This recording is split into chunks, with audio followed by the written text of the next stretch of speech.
찬송하라, 하나님을 찬송하라. 하나님은 온 땅의 왕이심이라. 지혜의 시로 찬송할지어다. 하나님은 영이시니 예배하는 자가 영과 진리로 예배할지니라. 아멘.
살아계셔서 우리 가운데 역사하시는 전능하신 하나님 아버지, 한 주간도 지켜주시고 인도해 주셨을 뿐만 아니라 은혜를 베풀어 주신 것 너무나도 감사를 드립니다.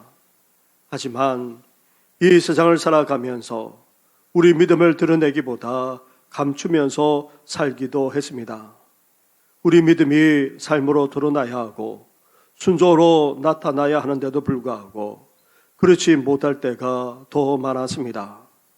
우리의 허물과 죄만 아니라 은밀한 가운데 저질렀던 그 모든 죄악까지도 다 용서하여 주시옵소서.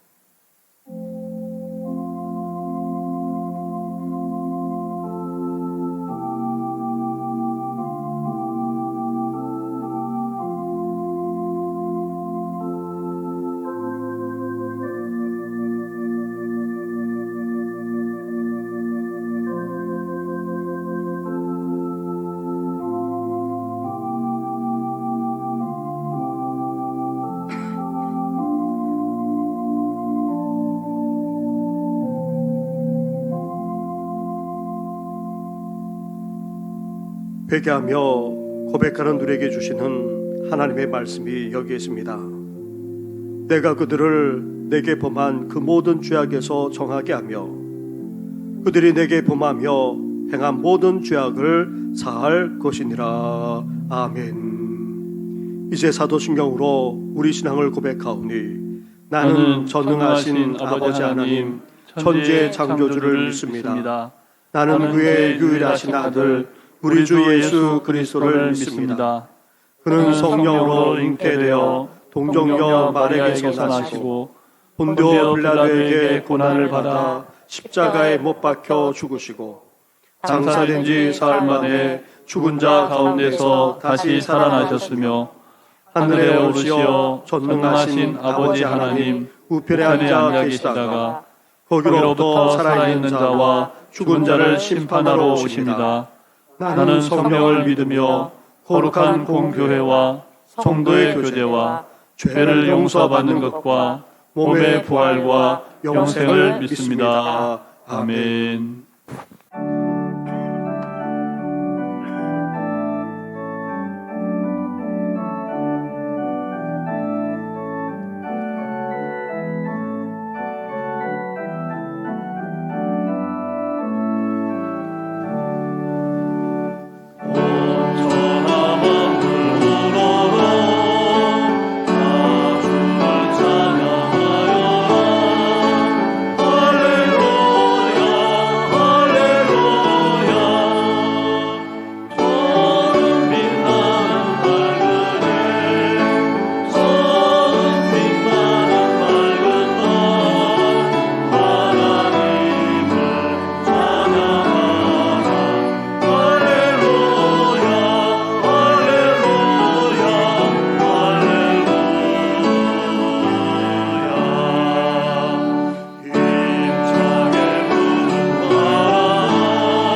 하나님이여 나를 지켜주소서. 내가 주께 피하나이다. 내가 여호와께 아뢰되 주는 나의 주님이시오니 주밖에는 나의 복이 없다 하였나이다.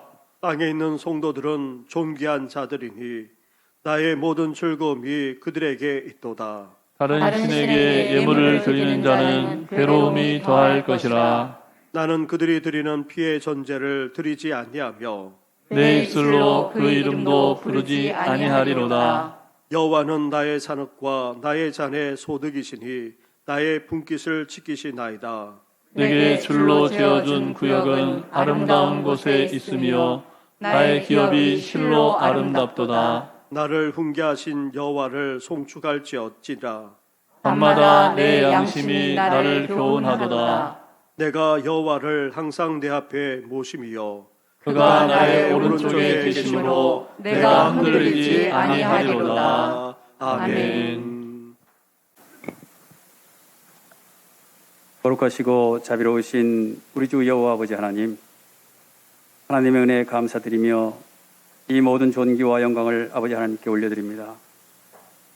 하나님께서 창조해 놓으신 아름다운 이 땅 위에서 지난 한 주간도 순종의 마음으로 열심히 살아온 우리 정신교회 성도들을 축복하시사 오늘도 귀하고 복된 주일을 지키며 온전한 마음으로 하나님 앞에 귀한 예배를 드릴 수 있도록 하여 주심에 감사를 드립니다.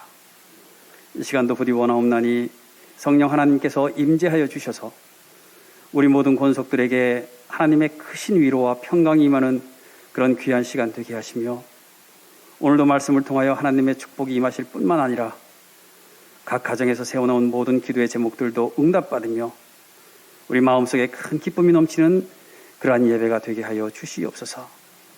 자비로우신 아버지 하나님, 코로나19로 인하여 많은 어려움과 고통 속에서 살아가는 이 험한 세상 가운데에서 그래도 용기를 잃지 않고 살아갈 수 있는 것은 우리 주님께서 절망적이고 암과도 같은 죽음 속에 머물러 계시지 아니하시고 부활의 몸으로 다시 살아나셔서 우리의 내세에 대한 삶에 대한 소망과 또한 믿음 가운데 영육간의 힘과 용기를 내어 살아갈 수 있는 은총을 내려주심에 무한 감사를 드립니다.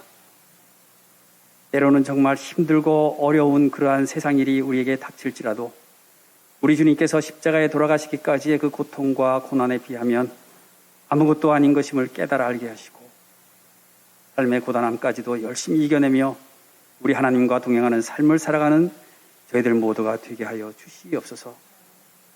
사랑과 은혜가 충만하신 아버지 하나님, 하나님 말씀 안에서 우리 정신교회가 사도행전의 초대교회의 모습처럼 성장해 나가는 그러한 교회가 되게 하시고 담임 목사님을 비롯한 여러 교역자들에게 귀한 하나님의 은총이 함께 하시며 지역사회와 더불어 살아가며 참된 그리스도의 사랑을 나누는 그러한 교회가 되게 하시고 또한 장차 우리 교회를 짊어지고 나갈 청년부를 비롯한 모든 교회 학교를 부흥하게 하셔서 다음 세대와 함께 더불어 성장하며 다시 세상 속으로 흩어져 나가 전도에 힘쓰는 해외 선교에 힘쓰는 그러한 교회가 되게 하여 주시옵소서. 자비로우신 아버지 하나님, 우리 사랑하는 가족을 먼저 하늘나라로 보내고 육신의 헤어짐으로 인하여 슬픔에 잠겨있는 그러한 성도도 있습니다. 그 가정을 주님께서 위로하여 주시고 복받게 하여 주셔서 오늘 하나님의 말씀을 통해서 그의 마음 가운데 위로가 임할 수 있는 귀하고 복된 시간 되게 하여 주시옵소서. 말씀을 선포하시는 주의 귀한 사자에게도 능력과 권능으로 함께하여 주셔서 늘 강건하게 붙들어 주시고 성령의 충만함으로 선포되는 말씀이 한 주간 동안 저희들의 삶의 교훈으로 삼는 귀한 말씀이 되게 하여 주시옵시며 또한 임마누엘 찬양대 특별 찬양 가운데 하나님의 축복이 임하게 하여 주시옵소서. 처음 시간입니다. 마치는 시간까지 우리 아버지 하나님께서 함께하여 주시고 예배의 시종을 함께 주장하여 주시옵소서. 이 모든 말씀을 우리 주 예수 그리스도의 이름으로 간절히 기도를 드립니다. 아멘.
오늘 이 시간 우리에게 주시는 하나님의 말씀은 계속해서 야고보서의 말씀입니다. 오늘 말씀도 영상 화면이나 아니면 주일 예배 순서지 옆면에 있는 말씀 구절을 보시기 바랍니다. 야고보서 1장 1절부터 8절까지의 말씀을 봉독해 드리겠습니다. 하나님과 주 예수 그리스도의 종 야고보는 흩어져 있는 12지파에게 문안하노라. 내 형제들아, 너희가 여러 가지 시험을 당하거든 온전히 기쁘게 여기라. 이런 너희 믿음의 시련이 인내를 만들어내는 줄 너희가 알미라. 인내를 온전히 이루라. 이는 너희로 온전하고 구비하여 조금도 부족함이 없게 하려 함이라. 너희 중에 누구든지 지혜가 부족하거든 모든 사람에게 후히 주시고 꾸짖지 아니하시는 하나님께 구하라. 그리하면 주시리라. 오직 믿음으로 구하고 조금도 의심하지 말라. 의심하는 자는 마치 바람에 밀려 요동하는 바다 물결 같으니 이런 사람은 무엇이든지 죽게 얻기를 생각하지 말라. 두 마음을 품어 모든 일에 정함이 없는 자로다. 아멘.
할렐루야.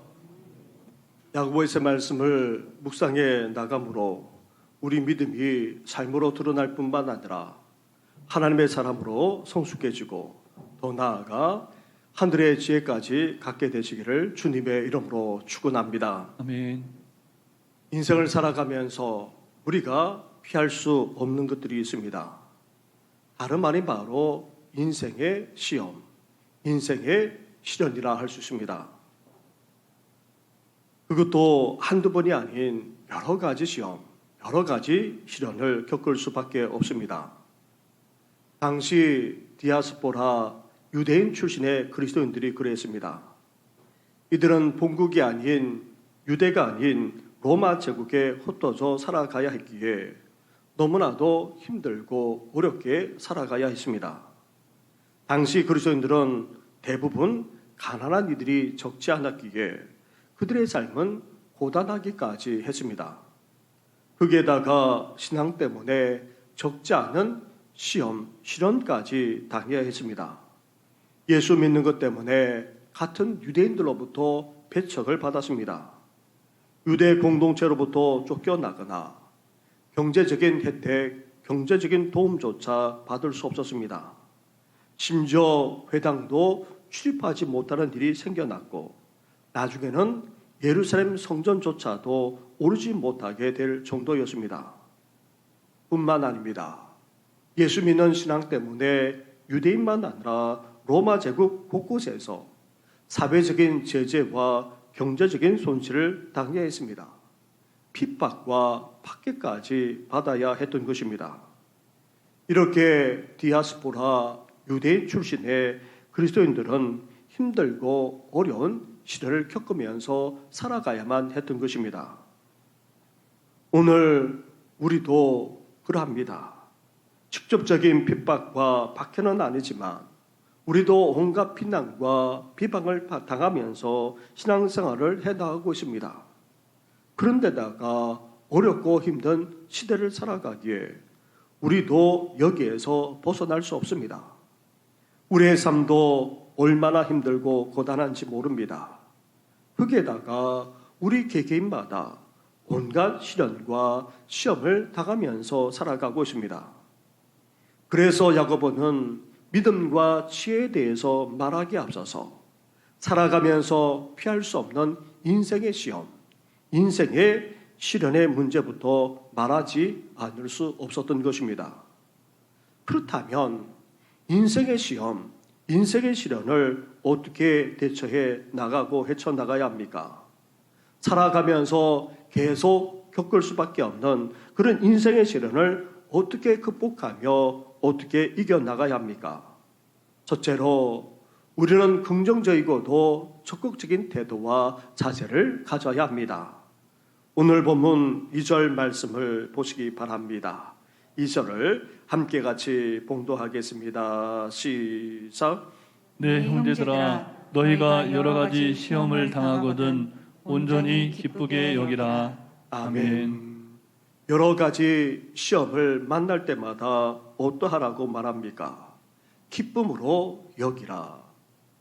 그것도 온전하게 기쁘게 여기라 말합니다. 표준 세번역에서는 더할 나위 없는 기쁨으로 생각하라. 공동 번역에서는 다시 없는 기쁨으로 여기라고까지 그렇게 번역하고 있습니다. 베드로 전서에서도 고난 가운데 있는 그리스도인들을 향해 하나님을 찬양할 뿐만 아니라 오히려 기뻐할 것을 명령하기까지 하고 있습니다. 사랑하는 성도 여러분, 인생의 시험, 시련을 기쁨으로 받아들인다는 것은 정말 쉽지 않습니다. 시험, 시련 자체가 결코 기쁨이 아니기 때문입니다. 그래서 야고보는 무엇이라 말씀하고 있습니까? 기쁨으로 여기라 말씀하고 있습니다. 여기서 여기라라는 말은 간주하라는 말입니다. 시련 자체가 반갑거나 기분 좋은 것이 아니기 때문에 기쁨으로 간주하라고 말하고 있는 것입니다. 성경은 인생의 시련에 대해 세상 사람들이 말하는 긍정이나 적극적인 사고방식을 뛰어넘을 것을 지금 말하고 있는 것입니다. 어렵고 힘든 인생살이 속에서 긍정적으로 생각하거나 적극적으로 사고하면서 살아가는 것, 적지 않게 우리에게 도움이 되는 것이 사실입니다. 그런데 긍정이라고 해서 적극적으로 사고한다고 해서 단지 희망적인 기대를 갖고 살아가는 그런 의미가 아닙니다. 긍정과 관련된 전문가의 강의를 들어보게 되면 진정한 긍정이란 지금 현실이 어렵고 힘들다는 것, 즉 있는 그대로 받아들이는 데에서부터 시작한다 말합니다. 그저 그것 없이 단지 희망적인 기대를 가지고 살아가라고 한다는 것은 희망 고문에 지나지 않는다, 그렇게 말하기까지 합니다. 아무튼 힘든 인생살이 속에서 긍정적으로 생각할 뿐만 아니라 적극적으로 사고하면서 살아나가는 것, 우리 인생에 도움이 되는 것이 사실입니다. 하지만 성경은 여기에서 더 나아갑니다. 적극적으로 긍정적인 태도와 자세를 취해야 한다 말합니다. 그도 기쁨으로 받아들이라, 기쁨으로 여기라, 기쁨으로 간주하라고까지 말합니다. 인생을 살아가면서 여러 가지 시험을 겪으면서 살아가는 것이 우리 인생에 있어서 또 다른 행복이 된다고까지 말씀하고 있는 것입니다. 한국교회 역사에 존경받는 여러 목사님들이 계시는데 그 중에 한 분이 바로 고 한경직 목사님이십니다. 종교계의 노벨상이라고 하는 템플턴상을 수상하신 훌륭한 목사님이십니다. 고 한경직 목사님이 평생에 좋아하신 말씀, 일생의 좌우명으로 여겼던 말씀이 있습니다. 바로 데살로니가전서 5장 16절부터 18절까지의 말씀입니다. 항상 기뻐하라, 쉬지 말고 기도하라, 범사에 감사하라. 이 세 마디 말씀을 항상 마음에 새기면서 그렇게 신앙생활을 해 나갔고 목회 생활을 해 나가셨습니다. 목사님은 50년, 60년대를 지나오면서 교회 안팎으로 해야 할 일이 너무나도 많았습니다. 하지만 아무리 큰 교회라 할지라도 모든 일을 다 감당해 나갈 수는 없습니다. 또 자신이 그만한 역량이 되지 못하기에 그래서 우실 때가 적지 않았다고 합니다. 그리고 목회하면서 왜 힘들지 않았겠습니까? 그때마다 목사님은 이 말씀을 외우고 기도하면서 이 말씀대로 애를 썼다는 것입니다. 좋을 때만 아니라 그렇지 않을 때에도 항상 기뻐할 뿐만 아니라 쉬지 말고 기도하고 범사에 감사하려고 그렇게 애를 썼다는 것입니다. 빌립보서는 기쁨의 서신이라 할 수 있습니다. 사도 바울은 빌립보 교회와 성도들을 향해서 이렇게 말씀하고 있습니다. 나는 기쁨 가운데 있다. 나는 기뻐하고 또 기뻐하리라. 너희를 생각할 때마다 기쁘다. 나의 형제들아, 주 안에서 기뻐하라. 주 안에서 항상 기뻐하라. 내가 다시 말하노니 기뻐하라. 이렇게 빌립보 교회와 성도들을 향해서 기쁨을 계속해서 말씀하고 있습니다. 하지만 사도 바울은 지금 어디에 있습니까? 감옥에 갇혀 있습니다. 열악하기 그지없는 그런 감옥에 갇혀서도 그는 기뻐한다, 그렇게 말하고 있습니다. 살지 죽을지 모르는 그런 상황, 미래조차 장담할 수 없는 그런 상황 속에 놓여 있음에도 불구하고 자신은 기뻐할 뿐만 아니라 오히려 염려하며 걱정하는 빌립보 교회와 성도들을 향해서 기뻐할 것을 계속해서 촉구하고 있습니다. 왜 그렇습니까? 사도 바울은 모든 것을, 심지어 감옥에 갇힌 것 자체도 기쁨으로 간주하고 있기 때문입니다. 기쁨으로 여기고 있기 때문입니다. 제인이 학장은 스코틀랜드의 유명한 그런 학자입니다. 그는 항상 행복해했고 또 기쁨이 넘치는 삶을 사셨습니다. 그래서 학생들은 제니 학장이 매일 천국에 갔다 오는 줄 알았다고 합니다. 한 번은 제니 학장님이 학생들에게 이런 말을 했습니다. 기쁨이라는 것은 하나의 깃발과 같습니다. 성에 깃발이 걸려 있으면 우리는 여기에 왕이 계시다, 그렇게 여깁니다. 그리스도인에게 있어서 기쁨은 다름 아닌 내 안에 하나님이 계시다는 표시가 아니겠습니까? 사랑하는 성도 여러분, 우리 안에 누가 계십니까? 하나님이 내 주에 계십니다. 우리가 인생의 시련과 그리고 온갖 고난을 겪는다 할지라도 변함없이 우리 안에 하나님이 계십니다. 그러기에 우리는 어때야 됩니까? 기뻐해야 합니다. 항상 기뻐해야 됩니다. 고통스러운 인생의 시련을 겪는다 할지라도 우리는 기쁨으로 받아들여야 하는 것입니다. 쉽지 않겠지만 우리는 인생의 시련을 기쁨으로 간주할 수 있어야 합니다. 어떤 상황, 어떤 형편에 있다 할지라도 우리 안에 예수 그리스도가 계시기에 항상 기뻐하는 우리 성도들 되기를 주님의 이름으로 축원합니다. 그렇다면 인생의 시험, 시련 속에서도 왜 우리가 기뻐해야 됩니까? 왜 기쁨으로 이를 간주해야 하는 것입니까? 시련, 시험 자체란 결코 기쁨이 될 수 없습니다. 힘들고 고통스러운 그런 고통이 아닐 수 없습니다. 그러나 시련을 기쁨으로 여겨야 하는 이유는 이로 말미암아 갖게 되는 그런 열매, 결실이 있기 때문입니다. 그 결과로 얻는 것은 돈으로도 살 수 없습니다. 그리고 단기간에 이룰 수도 없는 것입니다. 더 나아가 우리 인생에 있어서 너무나도 귀중하고도 값진 것을 얻게 되기 때문입니다. 3절과 4절 말씀을 보시기 바랍니다. 3절을 제가 봉독하고 4절을 같이 하겠습니다.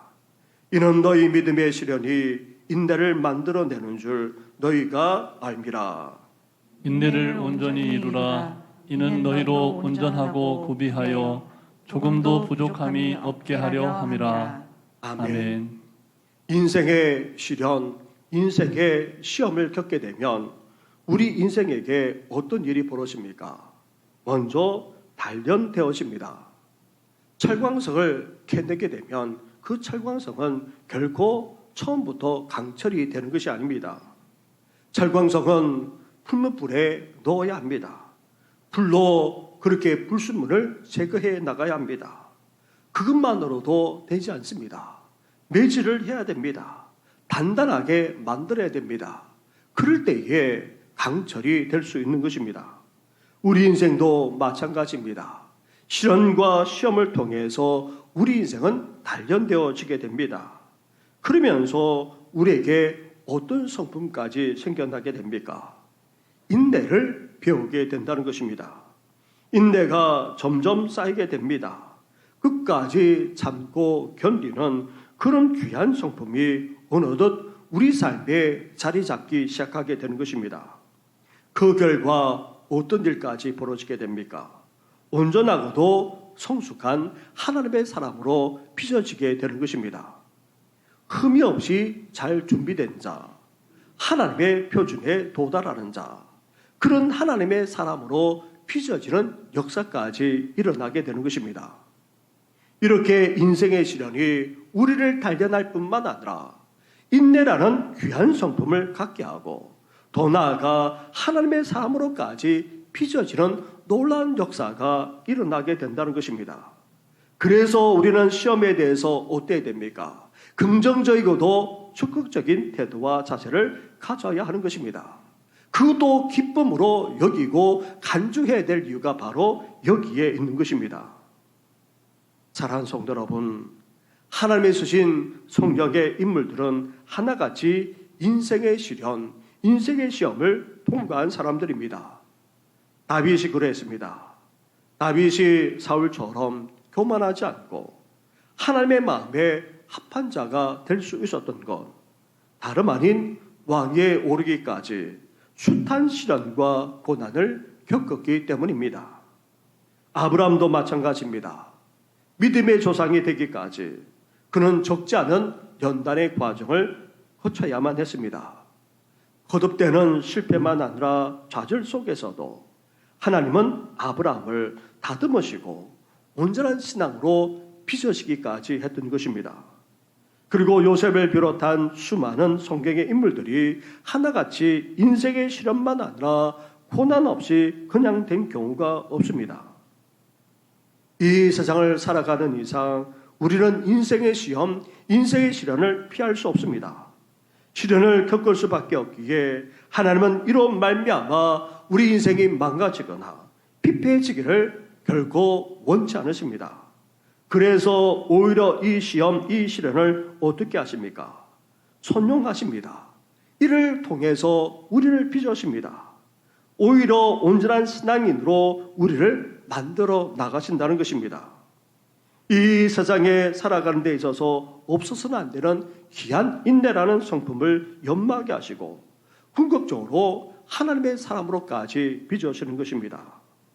사랑하는 성도 여러분, 시련을 통해 시련을 기쁨으로 여김으로 인내라는 성품을 갖게 될 뿐만 아니라 하나님의 사람으로까지 빚어지는 우리 성도들 되기를 주님의 이름으로 축원합니다. 아멘. 둘째로 인생의 시험, 인생의 시련을 잘 대처해 나가고 또 잘 극복해 나가려면 어떻게 해야 됩니까? 긍정적이고도 적극적인 태도와 자세를 우리는 가져야 됩니다. 심지어 기쁨으로 여기고 간주할 수 있어야 됩니다. 하지만 이것만으로는 부족합니다. 인생의 시험과 시련 앞에서 우리 자신이 얼마나 연약한지, 얼마나 무력한지, 얼마나 부족한지 우리는 철저하게 깨닫지 않을 수 없습니다. 따라서 인생의 시련 앞에서 이제 우리는 어때야 됩니까? 긍정적이고 적극적인 것을 뛰어넘어서 신앙적인 태도와 자세가 발동되어야 하는 것입니다. 그래서 야고보는 이렇게 말합니다. 5절 말씀으로 가 보십시오. 5절을 함께 같이 하겠습니다. 시작. 너희 중에 누구든지 지혜가 부족하거든 모든 사람에게 후히 주시고 꾸짖지 아니하시는 하나님께 구하라. 그리하면 주시리라. 아멘. 인생의 시련을 잘 대처해 나가고 헤쳐나가기 위해서는 우리에게 지혜가 필요합니다. 지혜란 우리 자녀나 다음 세대에게도 필요하지만 무엇보다도 시련을 겪으면서 살아가는 우리에게 무엇보다도 필요합니다. 지혜는 단지 공부를 잘하게 하는 데만 필요한 것이 아닙니다. 지혜는 무엇이 옳고 무엇이 그른지 분별하는 능력입니다. 그리고 하나님의 뜻이 어디에 있는지 분별할 수 있는 은사이기도 합니다. 인생의 시련, 인생의 위기 앞에서 어떻게 풀어나가야 하는지, 어떻게 극복하고 이겨나가야 하는지 그와 관련된 능력이 다름 아닌 바로 지혜입니다. 그런데 인생의 시련 앞에서 이런 지혜가 발휘되면 얼마나 좋겠습니까? 그런데 사실 그렇지를 못합니다. 무엇을 어떻게 해야 될지 막막할 때가 한두 번이 아닙니다. 실타래처럼 얽히고 설킨 인생의 문제를 어떻게 풀어나가야 될지 걱정이 앞설 때가 한두 번이 아닙니다. 그러기에 인생의 시련 앞에서 이제 우리는 어때야 됩니까? 긍정적이고 적극적인 그런 생각만 가지는 것이 아니라 무엇보다도 신앙적인 태도와 자세가 발동되어야 합니다. 무엇보다도 그때마다 우리는 어때야 됩니까? 하나님을 찾고 하나님께 나아가야 한다는 것입니다. 하나님께 기도해야 한다는 것입니다. 그런데 인생의 문제를 가지고 하나님께 기도하는 데 있어서 우리에게 반드시 두 가지가 있어야 한다. 야고보는 말합니다. 인생의 시련과 위기 앞에서 간절하게 기도하는 것, 매달려서 기도하는 것 너무나도 필요합니다. 이런 간절한 기도 외에 우리 인생의 시련 속에서 우리 기도가 응답받으려면 반드시 두 가지가 있어야 한다는 것입니다. 먼저 우리 기도를 들으시는 분이 누구신지 알아야 한다는 것입니다. 그분이 어떤 분이신지 분명하게 아는 것이 중요합니다. 그렇다면 우리의 기도를 들으시는 하나님은 어떤 분이십니까?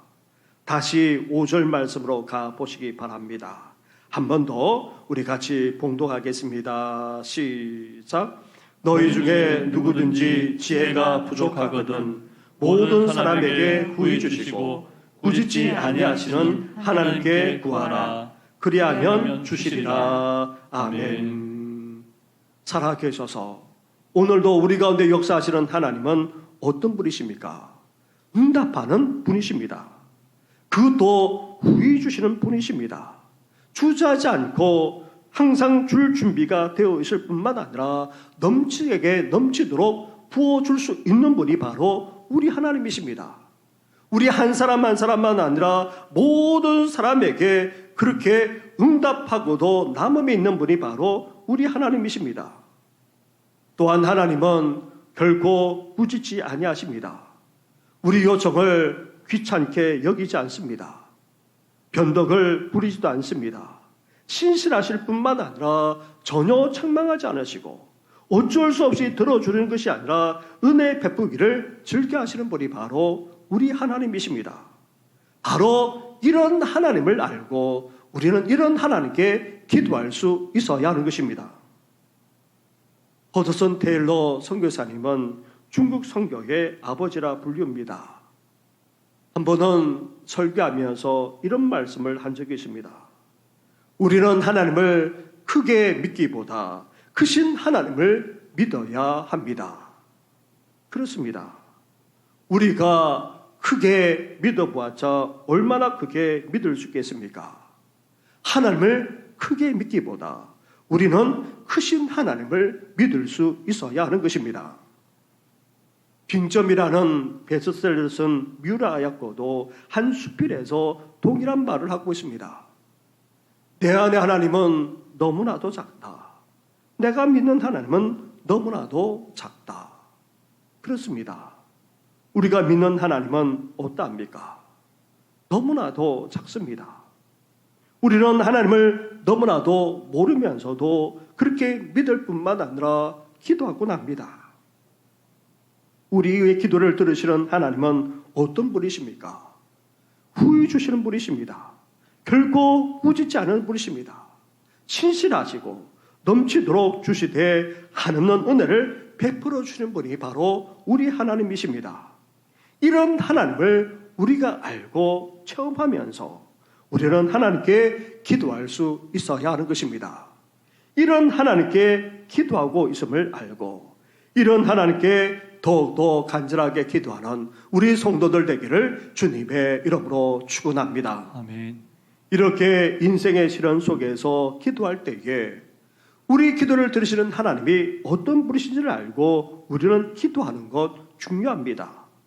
또한 기도할 때에 어떤 자세, 어떤 태도로 기도하느냐도 중요합니다. 6절부터의 말씀을 보시기 바랍니다.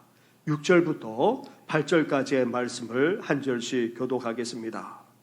오직 믿음으로 구하고 조금도 의심하지 말라. 의심하는 자는 마치 바람에 밀려 요동하는 바다 물결 같으니 이런 사람은 무엇이든지 주께 얻기를 생각하지 말라. 같이 하겠습니다. 두 마음을 품어 모든 일에 정함이 없는 자로다. 아멘. 인생의 시련 앞에서 우리는 하나님이 어떤 분이신지를 알고 기도해야 됩니다.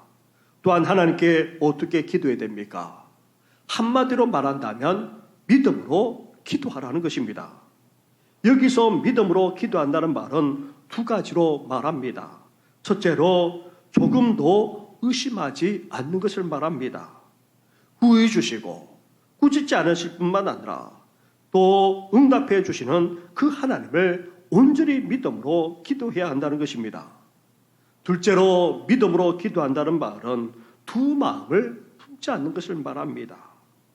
응답해 주실까 응답해 주시지 않을까 그런 두 마음을 갖지 않는다는 것입니다. 아예 한쪽으로 밀어붙여서 그렇게 기도하는 것을 말합니다. 하나님이 들어주시면 주지 않으면 안 됩니다. 하나님만이 이 문제를 해결할 수 있습니다. 하나님 외에 제겐 아무런 대안이 없습니다. 이렇게 고백하면서 믿으면서 기도하라고 지금 말하고 있는 것입니다. 알렉산더 대왕에게 어떤 신하가 찾아왔습니다. 신하가 너무나도 어려운 상황에 놓여 있어서 왕에게 재정적인 그런 도움을 요청했습니다. 그런데 그 도움이 사실 너무나도 컸습니다. 알렉산더 대왕은 신하에게 원하는 만큼 재무상에게 가서 갖고 가라 그렇게 허락했습니다. 잠시 후 재무장이 달려와서 알렉산더 대왕에게 와서 말합니다. 대왕, 그 신하가 요구한 금액이 너무나도 많습니다. 그 많은 액수를 다 주어야 할지 도저히 결정될 수 없습니다. 알렉산더 대왕이 이렇게 말했다고 합니다. 그가 원하는 대로 모두 다 주시오. 그는 나를 왕으로 대고 그도 왕에게 부탁했으니 나도 왕처럼 그의 부탁을 들어주겠소. 사랑하는 성도 여러분, 인생의 시련과 시험을 헤쳐나가려면 우리는 무엇보다도 기도해야 됩니다. 우리 인생의 왕이신 하나님께 우리는 찾아가 기도할 수 있어야 합니다. 그것도 넘치도록 은혜 베푸시는 하나님을 믿고 우리는 구할 수 있어야 합니다. 더 나아가 한 마음을 가지고 전적으로 하나님만 의지하며 기도함으로 인생의 문제만 아니라 시련을 극복해 나가는 우리 성도들 되기를 주님의 이름으로 축원합니다. 아멘. 사랑하는 성도 여러분, 인생을 살아가면서 우리는 여러 가지 시험과 시련을 겪지 않을 수 없습니다. 그때마다 우리는 어떻게 됩니까? 긍정적이고도 적극적인 태도와 자세를 취해야 됩니다. 심지어 기쁨으로 여기라, 기쁨으로 간주하라 말씀하고 있습니다. 왜냐하면 시를 통해 우리가 연단되기 때문입니다. 그리고 인내라고 하는 귀한 성품을 갖게 됩니다. 더 나아가 하나님의 사람으로까지 성숙하고 빚어지게 되는 것입니다. 스페인의 속담에 돌이 많은 시내가 더 아름다운 음악을 만든다는 말이 있습니다. 예수 그리스도의 고난이 인류 역사상 가장 아름다운 음악을 만들어낸 것처럼 말입니다. 그렇습니다. 시련은 우리를 단련시키는 통로입니다. 시련은 우리의 기쁨의 통로입니다. 시련은 인내라는 귀한 성품을 만들어내는 통로입니다. 시련은 더 나아가 하나님의 사람으로 빚어서 만드는 그런 통로까지 되는 것입니다. 그러기에 우리는 기쁨으로 여길 수 있어야 됩니다. 시련조차도 기쁨으로 간주하는 우리 성도들 되기를 다시 한번 주님의 이름으로 축원합니다. 아멘. 하지만 이런 긍정적이고 적극적인 태도만은 부족합니다. 이제 우리는 어때야 됩니까? 하나님을 찾아야 합니다. 하나님께 기도해야 됩니다. 하나님께서 우리의 기도에 후히 응답해 주실 뿐만 아니라 넘치도록 부어주시고 무엇을 구하더라도 꾸짖지 않고 응답해 주시는 그 하나님께 우리는 기도할 수 있어야 됩니다. 하나님께 기도하되 두 마음을 품어서도 안 됩니다. 의심해서도 안 됩니다. 전적으로 하나님만 믿고 하나님만 의지하심으로 응답받을 뿐만 아니라 인생의 시련을 극복해 나가는 우리 성도들 되기를 주님의 이름으로 축원합니다. 아멘. 기도드리겠습니다. 하나님 아버지, 인생을 살아가면서 얼마나 많은 시련과 시험을 겪는지 모릅니다.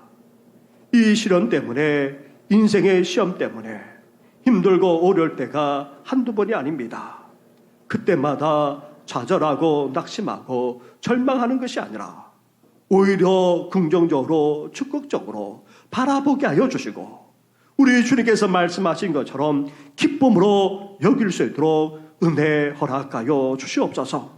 기쁨으로 간주하라 말씀하셨사오니 하나님 아버지의 시련을 통해 연단되어지고 또 인내라는 성품만 아니라 하나님의 사람으로 빚어질 것을 기대하면서 기쁨으로 여기면서 살아나가는 우리들 되게 하여 주시옵소서.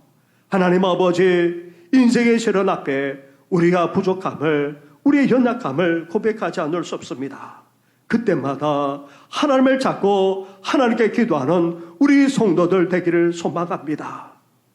부의 주실 뿐만 아니라 결국 꾸짖지 않으시고 하나님의 은혜를 베풀으시는 하나님을 찾고 하나님 앞에 나아가는 기도하는 우리 성도들 되게 하여 주시고 두 마음 품지 않고 의심하지 않고 하나님만 믿고 하나님만 의지함으로 응답받을 뿐만 아니라 이 인생의 시련을 극복해 나가는 모든 성도들 되게 하여 주시옵소서. 이 모든 것 예수님의 이름으로 기도드립니다. 아멘.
한없는 사랑과 은혜를 베풀어 주시는 하나님 아버지 감사를 드립니다.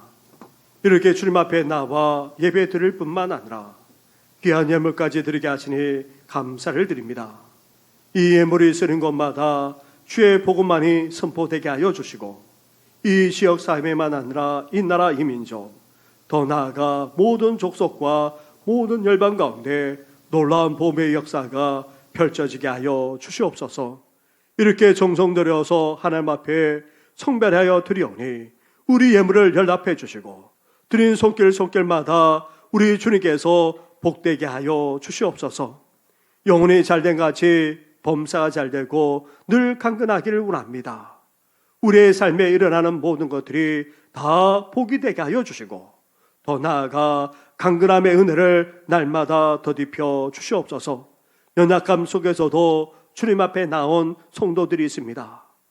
또 오랫동안 병상에 계시는 성도들, 나아가 주님의 긍휼과 자비의 손길을 기다리는 성도들까지 있사오니 주여 어루만져 주시고 온전한 치유와 회복의 역사를 허락하여 주시옵소서.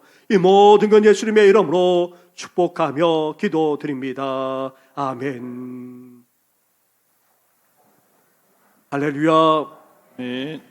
우리 옆에 분하고 한번 인사 나누겠습니다. 기뻐하며 우리 기도하며 살아갑시다. 기뻐하며 기도하며 살아갑시다. 우리 주보를 보시고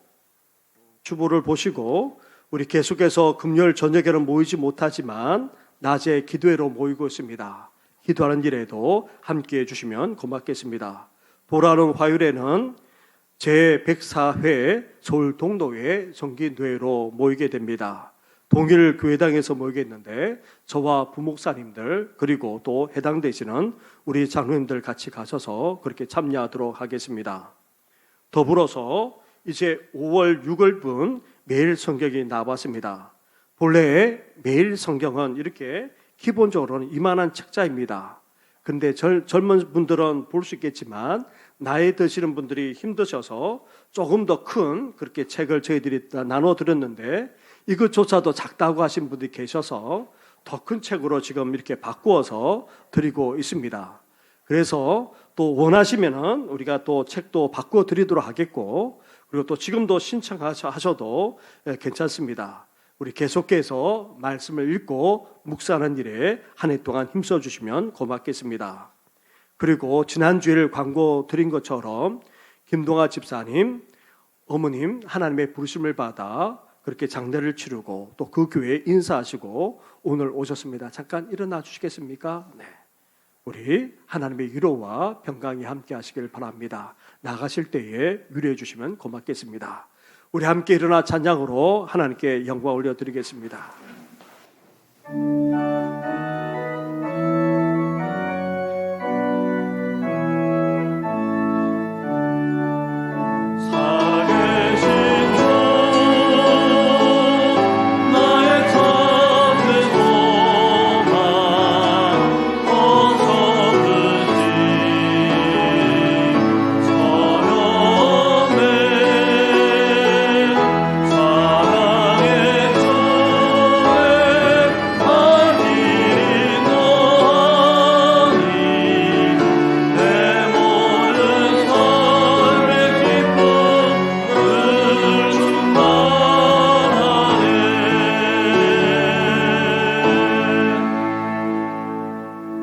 이제는 우리 주 예수 그리스도 은혜와 하나님 아버지의 사랑과 성령의 교통하심이 인생의 시련 속에서도 긍정적으로 적극적으로 받아들일 뿐만 아니라 기쁨으로 여기면서 간주하면서 살아가고자 하는 우리 모든 성도들과 그리고 인생의 시련 앞에서 하나님을 찾고 하나님께 기도하되 후회 주시고 꾸짖지 않으시는 하나님을 믿고 더 나아가 의심하지 않고 두 마음을 품지 않고 온전히 하나님만 의지하면서 기도하고자 하는 우리 모든 성도들 위해 영원토록 함께 하시기를 간절히 축원하옵나이다. 아멘.